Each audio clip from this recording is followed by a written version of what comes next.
இது வந்துட்டு துவரப்பருப்பு, பொட்டுக்கடலை அதே அளவுக்கு பசிப்பயிறு, இது கருவேப்பிலை, பெருங்காயம். இந்த மாதிரி நீங்கள் தூள் வாங்குறதுக்கு நீங்கள் இந்த மாதிரி நீங்கள் வாங்கலாம்.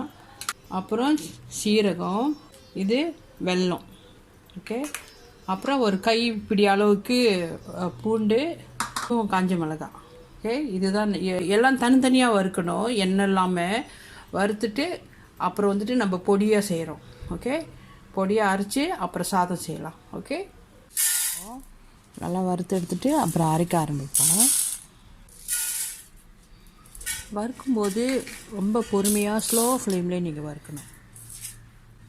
இந்த கருவேப்பிலையும் காஞ்ச மிளகாவும் வந்துட்டு நீங்கள் ரொம்ப ட்ராயாக வறுக்கணும். ஓகே. அது நம்ம நசுக்கிறப்ப அப்படியே தூளாக வர மாதிரி நம்ம வறுத்தெடுக்கணும்.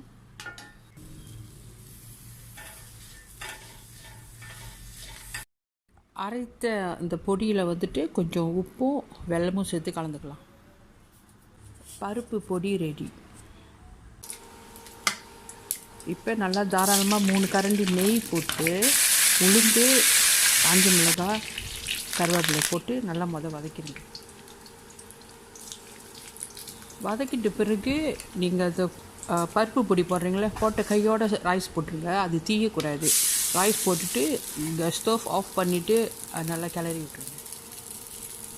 இந்த மாதிரி ஃப்ரைட் ரைஸ் மாதிரி நீங்கள் செஞ்சு சாப்பிட்லாம், இல்லை வெள்ளை சோறுலேயும் நீங்கள் கலந்து சாப்பிட்லாம். அது ரொம்ப சுவையாக இருக்கும்.